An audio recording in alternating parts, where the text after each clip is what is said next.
Hello, everyone, and welcome back to the second episode of the official Bay Street Barons podcast brought to you by Stocks Club. I am your host, Farhan Said, I'm Alex. And I'm Nuwair Akram. and today we're going to be talking about and attempting to clear up a common misconception, which is how people in the world of finance and investors commonly use the terms investing and trading interchangeably, which isn't exactly the case. And before we get into that, I'm just going to quickly define investing and trading just so you have a little distinction between the two. So investing is generally when you take a long-term approach to the markets, and it often applies to purposes like retirement accounts or even index funds. Then we have trading, which involves using short-term strategies such as common trends to maximize your returns on a shorter basis, maybe daily, monthly, weekly, or even quarterly.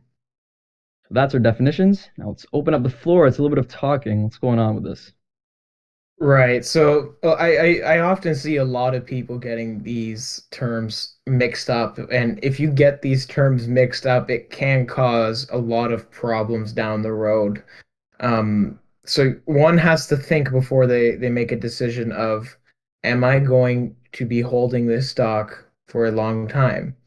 Or even before that, you have to think, am I buying the business? If you are looking to invest, the mindset you should have is I am buying this business. It doesn't matter if you're buying one share, 10 shares, 100 shares, 100,000 shares. You should always think of it as I'm buying the entire company because then you're thinking of it in a long-term standpoint instead of I am going to buy this company X because I think in the next year or the next, not even a year, I think there's an earnings call next week and it's going to go up because of the earnings call. That's trading versus I'm going to buy this company even though I'm only buying two shares, which represents not even like a billionth of the free float. That is the difference between investing and trading. Now, another thing that comes with this is if you have an investment, not a trade, and the price of the investment goes down. Your mindset should not be, I should get out of this. I was wrong. It should be, oh, look, it's on sale. Versus if you have a trade, which is defined as a shorter term period of time based on some sort of a fact in the short term, and it starts to go down violently, then you should start thinking about selling.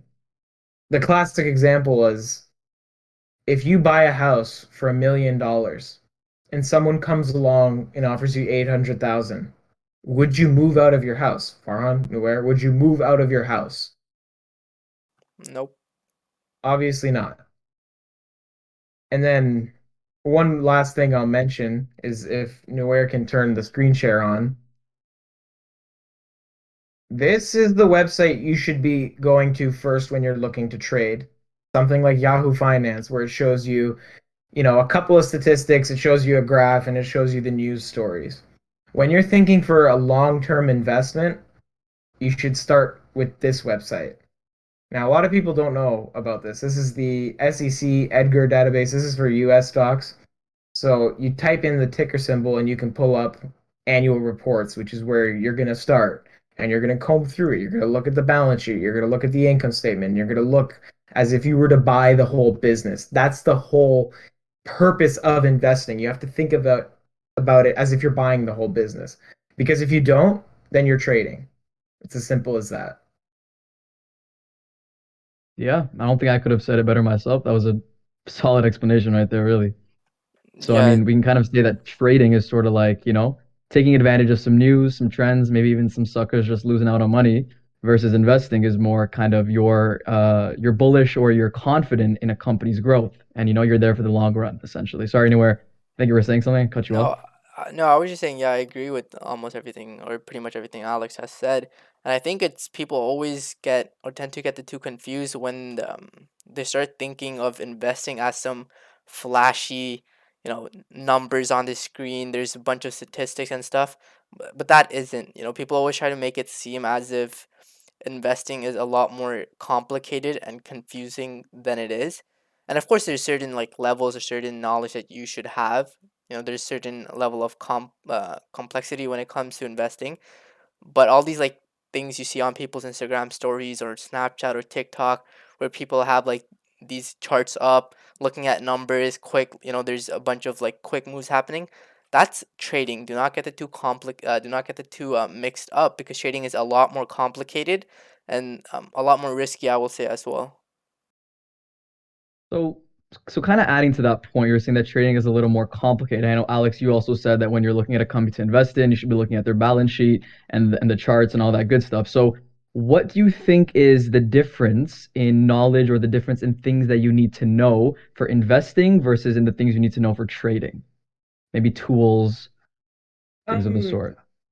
you guys might differ with what I'm saying, but I think from a fundamental standpoint, trading requires a lot more technical aptitude because you got to look at the graph, you got to know trends because it's all micro, with investing it's macro, right? So Yeah. it's not like my investments versus my trades. I could not care what the share price does. I don't even look at it because the only time it is relevant to me is if it takes such a nosedive that it becomes just like an absolute beautiful opportunity to buy more versus the trades, which you got to monitor closely to see if your trends that you predicted are coming true.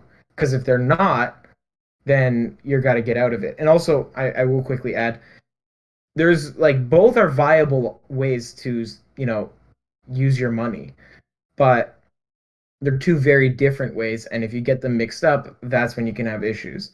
And then also, investing is not like, you see people with like 300% gains in 1 year. That's You're not going to be getting that from investing is slow, annualized every year growth, lower risk, lower reward, versus investing is often, or not investing, trading is often fast, high risk, high reward. So you could be either making, 300% in 6 months, or you could have lost it all.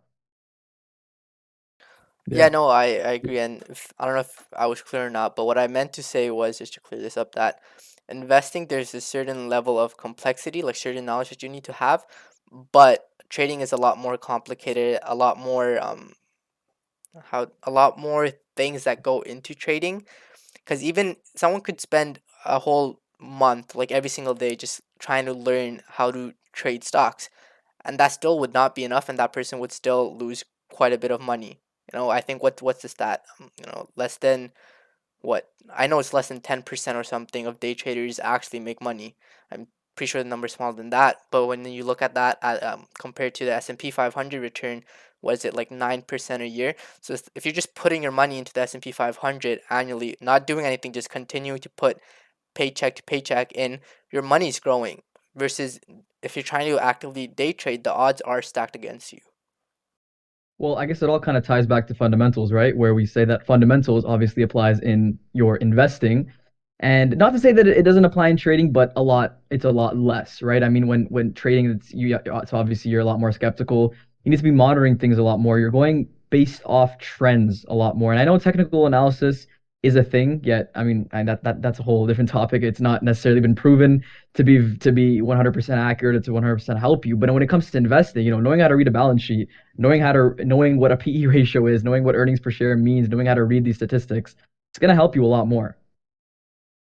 And I mean, I think technical analysis is something to talk about. What do you guys think about technical analysis and then in the related to day trading or just trading? Sorry. Right before we get into that, you made the point of like reading balance sheets and stuff, and like looking at a Yeah. company's financials and whatnot.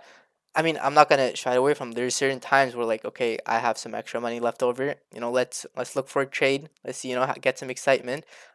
When that's happening, you could care less, or personally for me, I could care less what the company's fundamentals are. At that point, I'm looking at, okay, Oh what's the yeah. price? How has that been doing for the past month or whatever? Is there money to be made? Whereas if you're like for long term investments, I'm looking through, okay, like what has the company been doing? What has the growth been? What is the P ratio? What are the future plans? Who is the CEO? Who are on the board of directors? What's their path? And all this stuff like balance sheet. Has the revenue been growing?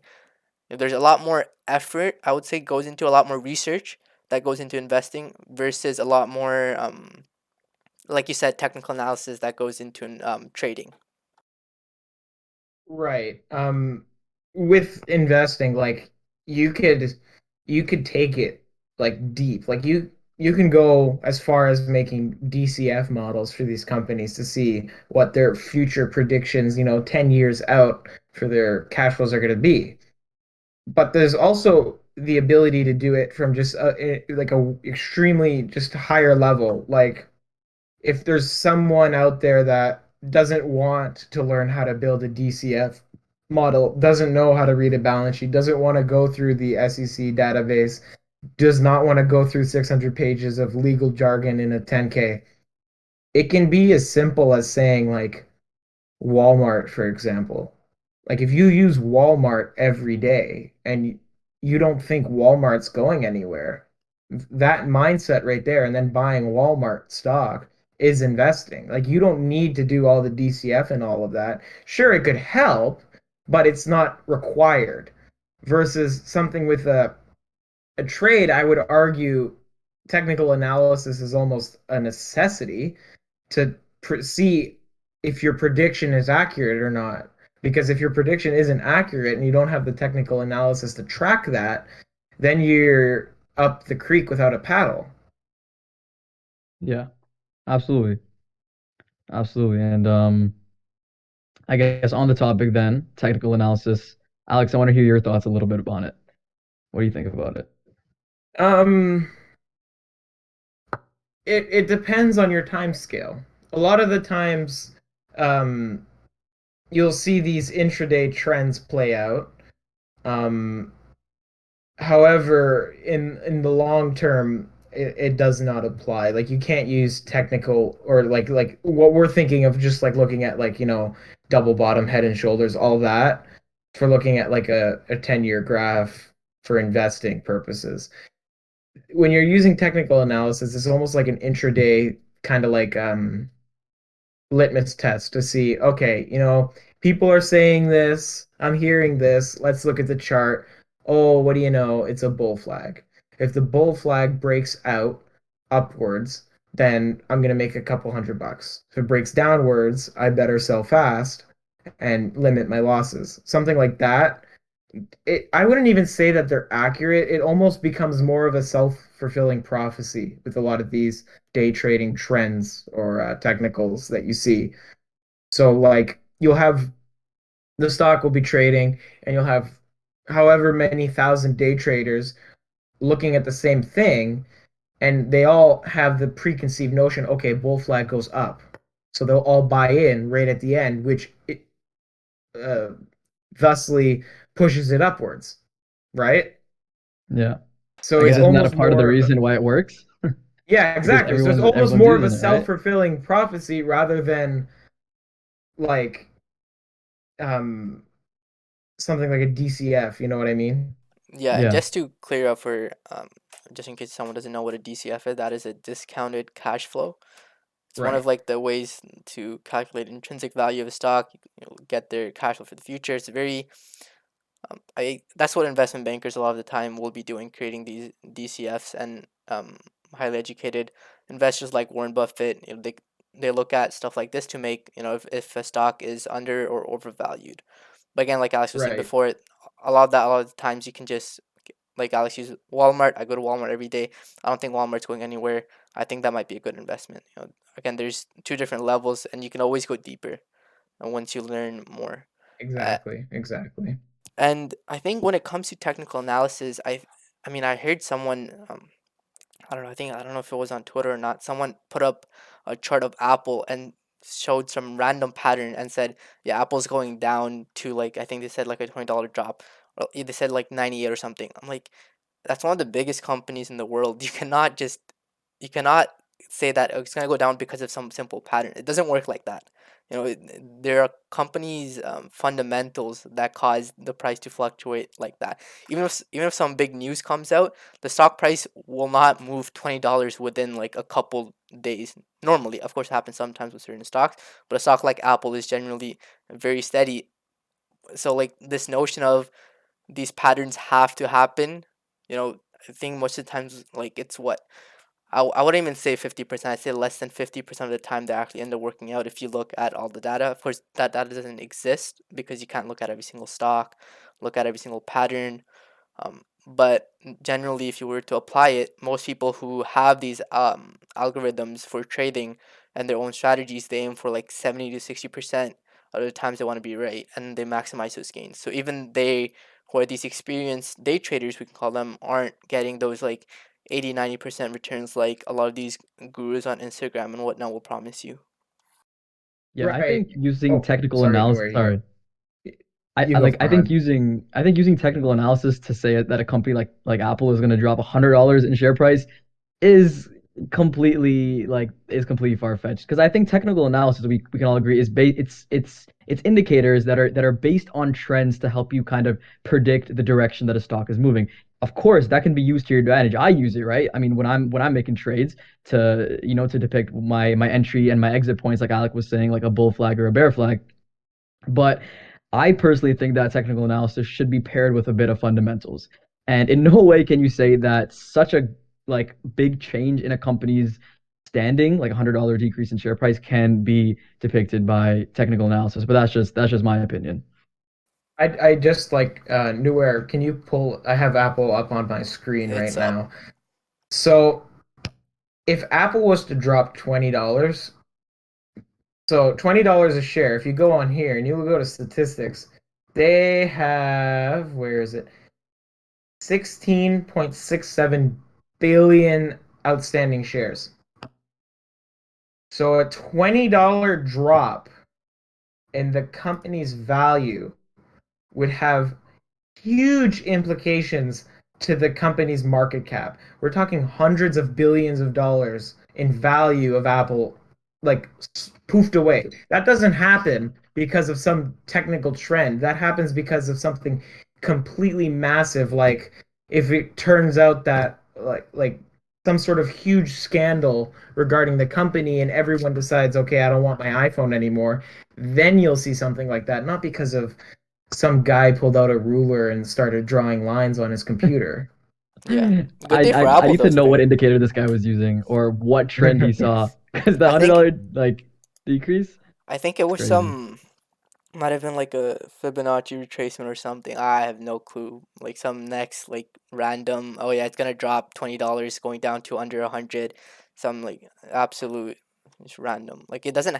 But okay, I know Farhan, you said that technical analysis should be paired up with fundamentals. I slightly disagree because I think I would say that if you are using technical analysis for a stock, the the fundamentals shouldn't matter because if you're taking the fundamentals into account, then you shouldn't be using technical analysis at all. Because I mean, again, this varies from opinions, but whenever I use technical analysis, I could care less, like I said before, of what are the fundamentals of a stock. For example, I don't even know. It's been a while since I made like a trade based on technical analysis. I've been just kind of sitting back, letting the market do its thing. But when I'm looking at these charts, I don't go through and like look at the fundamentals of a company because I could care less. Honestly, I could care less if the company's making money or not. I simply care on what's happening on that chart and what's happening on the technical side. So what you're saying is fundamentals should be left for investing and technical analysis should be left for trading, essentially, right? Yeah, pretty much. Because if you're bringing fundamentals into a technical analysis point, then technical analysis is pretty much gone out the window. Because a lot of the times, the fundamentals of a company may say that, yeah, in the long run, it may be good, but the company's um, technical analysis is saying that it's in a bull flag or whatever, or a bear flag, or it's fallen below VWAP, which is volume weighted average price, and it's gonna go down. So yeah, I would say that fundamentals are normally used, or personally, I wouldn't use them when I'm making any trades based on technical analysis. Okay, so let's say, for example, you're bullish on a certain industry, a certain company, let's say, and you know that you want to put some money into this stock. Okay, you've been watching it for a while now. You want to put some money in there, and of course, whether the stock is the strongest stock in the world, whether it's Apple or JP Morgan, or whether it's in AMC or GameStop, that stock is going to be fluctuating in price a little bit, right? Whether it's going up in price within the month of $2 to $3, or maybe $10 to $20. would you not want to use some of these indicators, maybe just the 100-day moving average, something simple, in order to find out what would be a good price for you to get in on? Wouldn't you want to use that bull flag to figure out what would be a good price for me to get in on this stock? I'm gonna get in on it regardless, right? Using the fundamental aspect of the company, but maybe just to kind of leverage the analysis, the technical analysis, to kind of get me in at the best possible price. When I'm making a long-term investment, so something where I've looked into it, I've done my analysis, I've, built the DCF, I've done everything, and now comes time to place the trade. And if it's something that I know that I am gonna hold for a long period of time, I do not care what the share price is. I do not care if it's in a bull flag. I don't care if it's going loop de loop, sideways, up, down, left, right. If the company I know from a fundamental standpoint isn't going anywhere and in the long run will do better, I don't care about an entry point. Because in the long run, it doesn't matter if you got in at 157 or 157 and 13 cents, right? Mm. Fair enough. Yeah, no, I Fair enough. agree. I would say, I mean, if because at that point I wouldn't classify that as a trade. I would say I'm making an investment in a company. And yeah, Mhm. might the fundamentals are the reason why I'm making the investment in the first place. The technical analysis side might be what price do I want to get in at ideally. I'll still get into it, but what price I want to get in at ideally. Whereas when it comes to trading, I'm my entire point of why I'm picking this stock to trade is because on simply technical analysis, and I couldn't care less on what the company's name is. Like if you showed me a chart, hid the company name from me and whatever, and did some technical analysis, looked at like moving averages, what's going on, what is the RSI and stuff like that, then I would be able to make a decision on, okay, do I want to go long or do I want to go short on this? I could care less about the fundamentals on that part. So to Okay. pretty much, if you're making an investment, if you're investing and you have the fundamentals, you can use a technical analysis. Like that makes sense to get like a better price entry point. Like that's if you want to. Whereas with trading, I feel like fundamentals, you're kind of just wasting your time because like if you're looking at the fundamentals itself, why not just make a long term investment in the company? Yeah, no, fair enough. I think you guys beat me there. I can agree with that. One I more like point Yeah, go quickly ahead. that I would mention is something when you're looking at an investment versus a trade is if you believe that the fundamental value of the company is a lot more than what it's currently trading for, then you don't care about the share price, right? Like if you do a complete total discounted cash flow model out 10 years and you and it spits out a value of let's say 160 and the stock's trading at 130, you don't care if you get it at 130 or 130 and 14 cents or something like that. That is what I meant. Like there's still some analysis in terms of entry points that you have to look at, but it's a lot more macro scale rather than Yeah. something with the trade where it's like, okay, there's a, exponential moving average, VWAP, something like that you're looking at versus you don't care with an investment. Yeah. To be fair, I keep my trades and my investments separate anyways in terms of fundamentals analysis. I just kind of wanted to draw it together for the conversation's sake. But no, I think you guys bring up some solid points. I think, yeah. So essentially what we can say is that we keep our analysis, our technical points for our trading and our fundamentals for our investments, which I think is fair. Definitely fair. One thing that I thought we should maybe talk about is kind of trading and investing. Which one, let's start off with this, Alex. What are you more of? Are you more of an investor? Are you more of a trader? I'm gonna ask the same thing to you, Nowhere. I personally like to do investing a lot more than trading. I've dabbled in the trading, but I mainline myself with investing because over time, the return that you're going to get from investing versus trading has been proven that you're going to make more over a 30-year period, fundamentally doing fundamental analysis and investing versus day trading every day, you're going to make substantially more money versus doing the investing part. Like even it doesn't even have to be an individual stock. If you invest in a S&P 500 index fund, you're going to outpace the vast majority of day traders easily, and you don't have to do anything. You just put your money and leave it. Mm. Yeah, and I How just about you, Nuwair? searched up 1.6% um are profitable day traders. 1.6% over a year. So out of everyone who classifies themselves or is doing day trading, only 1.6% of them will be profitable at the end of the year. So like that tells you all there needs to be. But personally, I would say I'm more like 80/20, if that makes sense, like 80% investing, 20% trading, simply because I kind of like the excitement of trading. It kind of gives me some adrenaline. So it's you can think of it as like, just having some leftover money. It's like, okay, let's go have some fun with it. Let's see what I can do. And it's also like a learning opportunity. I'm like, okay, what are these indicators? What works. So I find that interesting, and of course, I'm a huge earnings guy, so I'm always paying attention to earnings. Saying like, okay, maybe is there something here? Company fell 5%. Okay, maybe I can get in here. So stuff like that. But majority of my stuff, I would say, is like long term investments or like companies that I believe in the long term. Yeah, I think I'm the same as you, Nuwair. You can't miss out on the excitement of trading, but gotta stick with the fundamentals as well. One thing I'll bring up, and this is an interesting point that should be made as well, is the difference between trading and investing becomes a lot more apparent when you start talking about derivatives. Because derivatives with trading can very, very quickly become like borderline gambling versus like I'm talking like if you buy a call option, for instance, on a Monday, expiring on the same week, Friday, for a company, and it's like $3 out the money. That's like it's getting there. Like that's almost gambling. Versus if you take a blue chip company and you buy, it's currently trading at 160, and you buy a $200 call option for it expiring 3 years from now. That's a lot more sound of a principled one because you have 3 years to make up that difference versus the other guy with his short-term options on some company with earnings or whatever only has 5 days to make up that money to be profitable.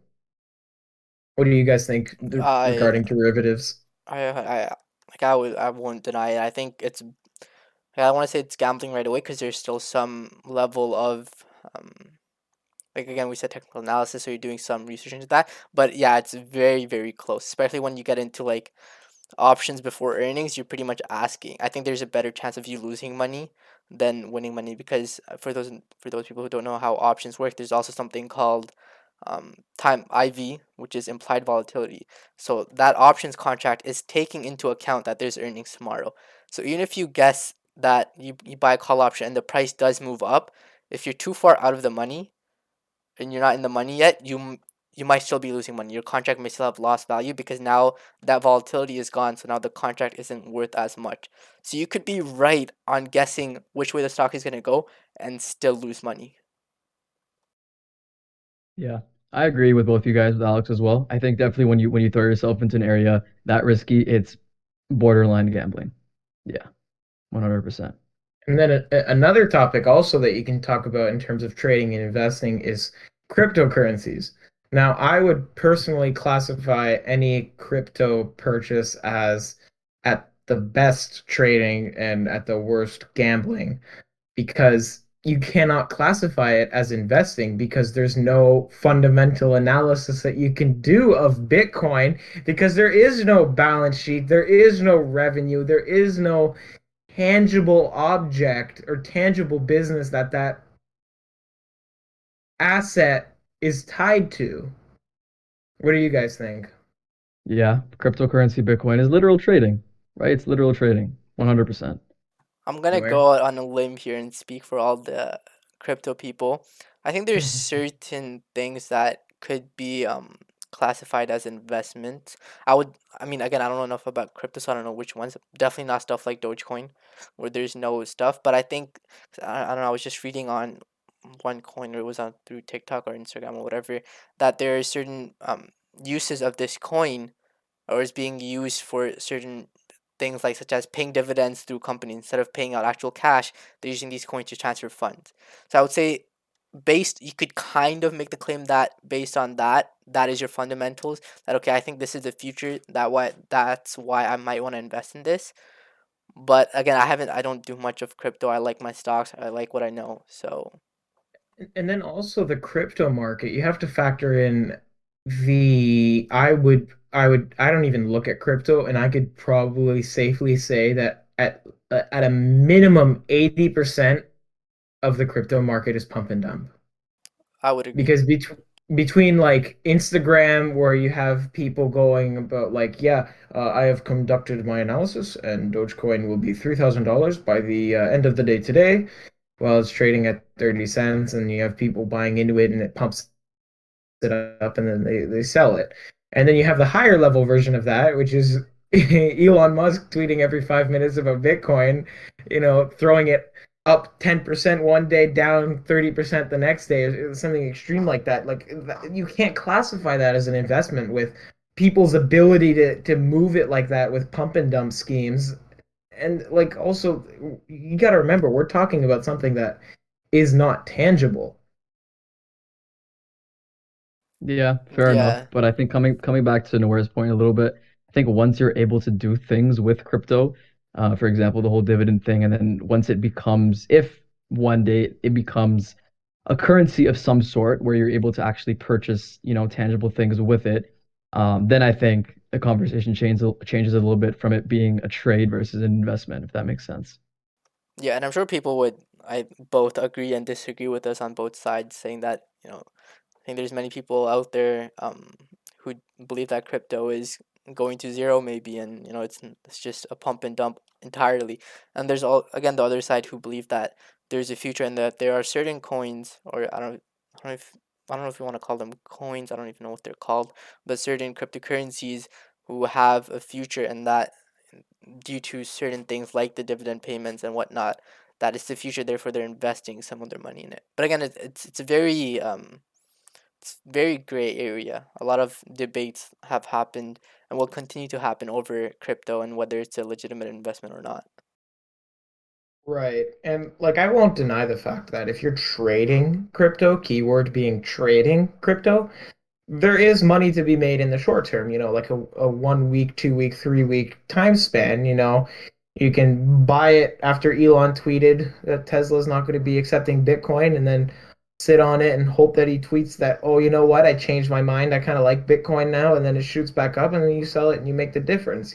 Something like that. I can see that as a trade, but Yeah. not as an investment, because the trade hinges on your assumption that of the Elon tweet being right, versus an investment does not hinge on anything. And I think that's a good point you bring up, because I think I was just reading just recently, and Alex, I don't know if you can be confirmed this right now by searching it up, but I think Elon just said that they're thinking about taking crypto, Bitcoin back as payments. I think it was just today. I'm not entirely sure. I just was scrolling through, caught my eye. But he said there was some news article, something that came out about Tesla looking into crypto again, and I think Bitcoin hit 40,000 today as well. I thought they got rid of it because it doesn't fit their mission statement now of being a sustainable company. Here, I think it's this. Um, Tesla will resume allowing Bitcoin transactions. So the whole tweet is the applied to something, and it says this is inaccurate. Tesla only sold roughly 10% of its holdings to confirm BTC could be liquidated easily without moving market. When there's confirmation of reasonable approximately 50% clean energy usage by miners with positive future trend, Tesla will resume allowing Bitcoin transactions. So this was June 13th, which was yesterday. And if we go here and pull up Yeah, BTC, I just shared your screen. It's up. Yeah, like stuff like yeah. and there you go. June 13th. What a surprise. Oh, that's 5 days. Wow. What a surprise. Elon tweeted. So it's like Yeah, you can't classify that as an investment. Look what happens. One guy tweeted and it went up, however much percent that is. It went up, let's see, from the bottom there, $5,000 US a coin. yeah. So yeah, there's that. So that was just quite ironic how you just brought that up, and Because I remember reading something about it. I'm like, it's a good point. Elon once again fluctuating with Bitcoin. But Right. And yeah, the guy is making some good points. Like he's saying, you know what, we acknowledge that Bitcoin has, potential, but we want to see this in the future because it's better for this reason.